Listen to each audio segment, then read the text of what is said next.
एक दिन दूध नसीब नहीं हुआ मेरे बेटा को, मर जाएंगे तो कौन रखेगा हम लोग को, बोलिए। अभी ऊपर में रहता ना, कूद के अभी आत्महत्या कर लेते हैं। वो ऐसा गलत कदम तो आपसे यही रिक्वेस्ट है, दोनों किडनी खराब हो गई, दोनों किडनी खराब हो गया तो इसका जिम्मेदार कौन लेगा? मैं ये इरफान अंसारी से बोलना चाह रहा हूँ, हमको न्याय दिलाए, नहीं तो मैं आत्मदाह करूंगा कि रिम्स में या तो उनके ऑफिस के सामने में। उसका दूध पूरा सूख गया है, मेरी वाइफ का जान नहीं जाएगा। हम अपने 21 दिन का बेटा को भी मारेंगे और अपने बेटी को भी मारेंगे और हम भी मरेंगे। झारखंड के स्वास्थ्य मंत्री इरफान अंसारी कहते हैं कि झारखंड का अंतिम पायदान पर जो व्यक्ति खड़ा है उसके स्वास्थ्य का जिम्मा है उनके पास। उनका फर्ज है कि उनको सही इलाज मिले और सही तरीके से जो है उन्हें सुविधा मिले। लेकिन एक ऐसी कहानी सुनाने जा रहा हूं जिसे सुनकर आपका रूह कांप जाएगा, कलेजा फट जाएगा। हमारे साथ राजकुमार दत्ता है। राजकुमार दत्ता का जो है एक तरह से कहे परिवार उजड़ने वाला है या कहे उजड़ गया। राजकुमार दत्ता बोकारो के रहने वाले हैं, धनबाद में काम करते हैं। अब इनसे समझते हैं कि क्या समस्या है पूरी और ऐसा क्या हादसा हुआ धनबाद के शहीद निर्मल महतो अस्पताल में, जो कि सरकारी अस्पताल है। राजकुमार दत्ता जी, क्या हुआ बताइए आप। ये मेरा वाइफ का प्रसव पीड़ा हुआ था 27 तारीख को।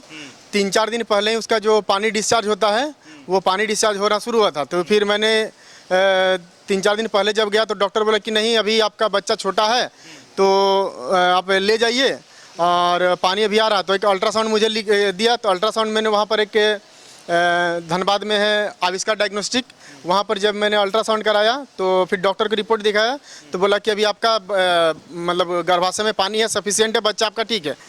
उसके बाद मैंने जब हॉस्पिटल आया, मतलब घर आ गया, फिर आम जिंदगी चलने लगी। 26 तारीख को रात को वाइफ को अचानक प्रसव पीड़ा होने लगी। उसके बाद 27 तारीख को हम लोग सुबह को 8 बजे 9 बजे जो ऑफिशियली टाइम होता है हॉस्पिटल का, वहाँ उस समय गए तो डॉक्टर उसको एडमिट ले लिए। एडमिट लेने के बाद क्या हुआ कि एडमिट लेने के बाद जब वाइफ को ओटी में घुसाया, हमको सारा सिग्नेचर कराया कि आपका बच्चा सीजरियन डिलीवरी होगा, क्योंकि मेरा इससे पहले भी बच्चा सीजरियन डिलीवरी हुआ था। तो हम बोले चलिए ठीक है। सीजरियन डिलीवरी जब निकाला बच्चा, देखें कि बच्चा ठीक है, 2 किलो 700 ग्राम का मेरा बच्चा है। उसके बाद वाइफ का भी होश ठीक है। उसके बाद 27 तारीख को ठीक थी। 28 तारीख को 1 बजे के बाद वाइफ का यूरिनेशन मतलब पेशाब आना बिल्कुल बंद हो गया। उसके बाद क्या हुआ कि जब डॉक्टर मॉनिटरिंग की कि आप ये यूरिन बैग कब खाली किए थे, तो हम बोले कि मैडम ये हम सुबह को 6 बजे खाली किए थे, पूरा वो 500-700 ml था। 27 तारीख को 700 ml था। उसके बाद 28 तारीख को 12 मतलब जब खाली किए सुबह 6 बजे से लेकर 12 बजे तक 300 ml। उसके बाद जैसे जैसे टाइम जा रहा 300 ml। अब क्या हुआ कि 28 तारीख को रात को अचानक मेरा वाइफ का सीरियस पोजीशन में हो गई। पूरा मतलब रात भर वो बकाहट बेचैन सब मतलब सांस उस नहीं चलने लगा, ऑक्सीजन पे लगाया। उसके बाद क्या हुआ कि जब डॉक्टर मॉनिटरिंग करने लगे कि अब कुछ नहीं हो रहा, तो सुबह 4 बजे वो हमको रेफ़र लिख दी। उसके बाद मैंने क्या किया, 4 बजे वहाँ पर एम्बुलेंस फ़ोन किया। एम्बुलेंस बोला कि 4 घंटा लेट है। फिर मैंने एक प्राइवेट गाड़ी बुक किया, प्राइवेट एम्बुलेंस से 5,200 रुपया लिया और यहाँ पर आके रेफ़र किए।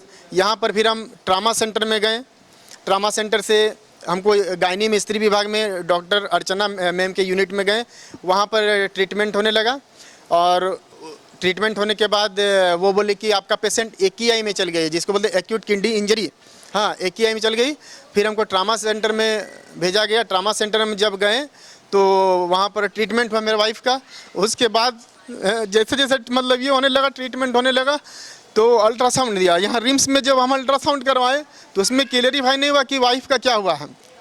1 कराएं 2 कराएं, दोनों में कुछ नहीं। यहाँ पर क्या लिख के देता है कि दोनों किडनी सेम है, यूटेरस ठीक है, ये ठीक है। जबकि प्राइवेट में जो कंप्यूटराइज जो होता है उसमें सारा चीज़ आता है, किडनी कैसा है, लीवर कैसा है, और तरह का जितने भी ऑर्गन है सब। फिर जब यहाँ का मेडिसिन डिपार्टमेंट में मेरा एडमिट हुआ, वहाँ से मेडिसिन डिपार्टमेंट में MK प्रसाद सर के यूनिट में हमें वो उसमें ट्रीटमेंट चल रहा था। फिर जब मैंने वहाँ आपका पल्स से जब ये कराया अल्ट्रासाउंड, तो उसमें आ गया साफ साफ कि आपका प्लेसेंटा छूटा हुआ है, जो मैं आपको कैमरा में दिखा रहा हूँ। हाँ, फिर जब प्लेसेंटा उसमें भी यहाँ के डॉक्टर 15 दिन टाइम लगा दिए प्लेसेंटा को डिटेक्ट करने में। ये बताइए प्लेसेंटा क्या होता है? प्लेसेंटा भ्रूण जिसको हम लोग बोलते हैं हिंदी में, जो बच्चा का नाल के साथ ही वो जुड़ा हुआ होता है। अब वो प्लेसेंटा अंदर में जैसे रह गया, ये सब स्टिच कर दिया, SNMMCH में स्टिच हो गया, तो किडनी में वो इन्फेक्शन कर गया। किडनी में इन्फेक्शन जब हुआ तो यहाँ का जैसे डॉक्टर बोला तब हमको जानकारी हुआ, तो यूरिन एकदम बिल्कुल बंद हो गया। फिर जब प्लेसेंटा निकाले उस समय 200 ml, 300 ml, 400 ml मेरा वाइफ को यूरिन होने लगा। कल तक का यूरिन 1.5 लीटर था 24 घंटा में। आज फिर जब दिखाया डॉक्टर को तो डॉक्टर बोला कि आपकी जो पेशेंट है वो हमेशा के लिए डायलिसिस में चल गई है। अब ये हमेशा, मेरी वाइफ का एज 24 साल हो रहा है, अब इसको मतलब 80 साल 90 साल एवरेज आयु 60 साल तक जीता है, हम कहाँ से इसको डायलिसिस कराएंगे? हम 10,000 12,000 कमाने वाले हैं। एक मेरी 4 साल की बेटी, दोनों किडनी खराब हो गया, दोनों किडनी खराब हो गया, तो इसका जिम्मेदार कौन लेगा?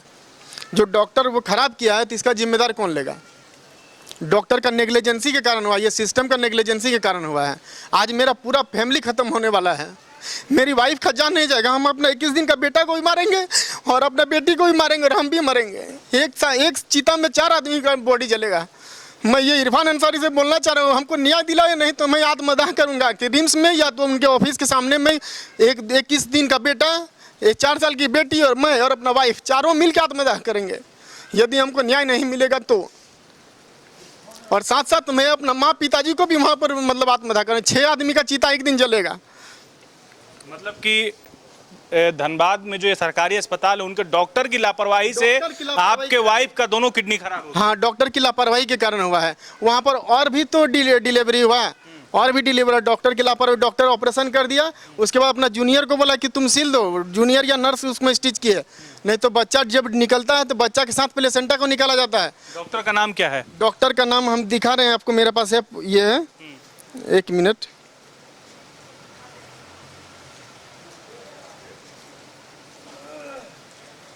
देखिए ये स्थिति है, ये देखिए कैमरा में है, डॉक्टर का नाम है आपका डॉक्टर RL टूबिट। डॉक्टर RL टूबिट के यूनिट में मेरे वाइफ का एडमिट हुआ था। उसके बाद मतलब भ्रूण पेट में ही रह गया। हाँ, भ्रूण पेट में ही रह गया। भ्रूण पेट में रहा यानी कि उससे किडनी जो है वो इन्फेक्शन हो गया। हाँ, किडनी इन्फेक्शन हो गया। और अभी डॉक्टर बोल रहे हैं, जो यूरोलॉजिस्ट डिपार्टमेंट में हम गए थे, अभी वहाँ पर बोल रहे हैं कि आप इलाज कराइएगा। आप तो डायलिसिस में तो बहुत पैसा खर्च होगा। डायलिसिस में भी बोल रहे हैं कि आपका किडनी ट्रांसप्लांट करना होगा, 30 लाख रुपया खर्चा होगा। 30 लाख हम कहाँ से लाएंगे? कहाँ से लाएंगे 30 लाख रुपया? कहीं नहीं, सरकार इतना पैसा दे रही है हम लोग को। 30 लाख कहाँ से ये लाएंगे? इरफान अंसारी देगी, सरकार देगी। कौन देगा इनको पैसा? सरकार को देना चाहिए। तकलीफ हो रहा है सुनकर के आपको? तकलीफ बहुत ज़्यादा हो रहा है सर। नहीं, सरकार देगा सर, सरकार देगा। हम लोग कहाँ पाएंगे? हम लोग गरीब आदमी है, मजदूरी करने वाला है। अभी तक मेरी वाइफ मेरा बच्चा को एक दिन दूध तक नहीं पिलाई है, उसका दूध पूरा सूख गया है। मेरा बच्चा पाउडर दूध खा के अभी रह रहा है, मेरे बहन के पास है। एक दिन दूध नसीब नहीं हुआ मेरे बेटा को, मर जाएगी तो कौन रखेगा हम लोग को, बोलिए? अभी ऊपर में रहता ना, हम कूद के अभी आत्महत्या कर लेते हैं। वैसा गलत कदम नहीं उठाना है। तो आपसे यही रिक्वेस्ट है, इसको न्यूज़ को वायरल कीजिए और उस डॉक्टर पे कार्रवाई होनी चाहिए। और इरफान अंसारी से मैं रिक्वेस्ट कर रहा हूँ, मुझे कुछ रास्ता दिखाइए जो मेरे अपने वाइफ को फिर से खड़ा कर सकूँ, फिर से उसको दोनों मेरा बच्चा को उसका गोद में दे सकूँ मैं यही मुझसे ये है। मैं भी यही चाहूँगा कि आपकी जितना से ज़्यादा जो है सहायता हो सके, आप ऐसा कोई कदम नहीं उठाएंगे।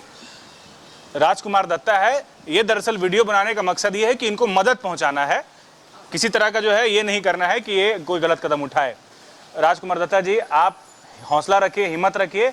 मैं अपने वीडियो के जरिए अपील करना चाह रहा हूँ झारखंड सरकार से, स्वास्थ्य विभाग से, कि राजकुमार दत्ता की मदद कीजिए। इन्हें अब आपके मदद की ज़रूरत है।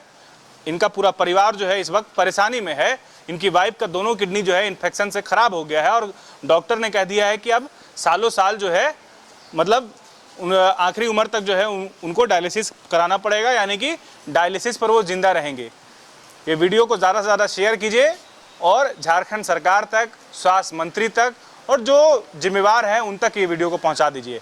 अपने सहयोगी नवल के साथ न्यूज़ 11 के लिए अल्ताफ सिद्दीकी, शुक्रिया।